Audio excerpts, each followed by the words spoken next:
म चाहिँ मेरो ड्याडलाई के भन्न चाहन्छु भने होइन, छोराको स्थिति यस्तो देखेर कहिले पनि नझस्किनु। छोरा झुत्रो मैलो भएर नि हिँड्नु पर्दो रहेछ। साथीभाइसँग हिँड्न डुल्न पर्ने बेलामा चाहिँ म केही गर्छु भनेर हिँडेका छोरा होइन, सपना धेरै बोकेर हिँडेका। त्यही भएर कहिले नडराउनु, छोरालाई केही होला कि भनेर। केही हुनेवाला छैन तपाईँको छोरालाई, एकदमै स्ट्रङ छ तपाईँको छोरो, गर्न सक्छ तपाईँको छोरोले।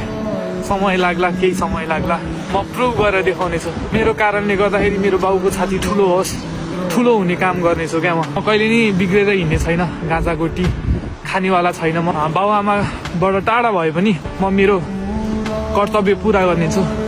कहिले पनि टेन्सन नगरे हुन्छ, मेरो छोरा बिग्रेला कि नराम्रो सङ्गत गर्ला कि भनेर कहिले पनि सोच्नु पर्दैन तपाईँहरूले।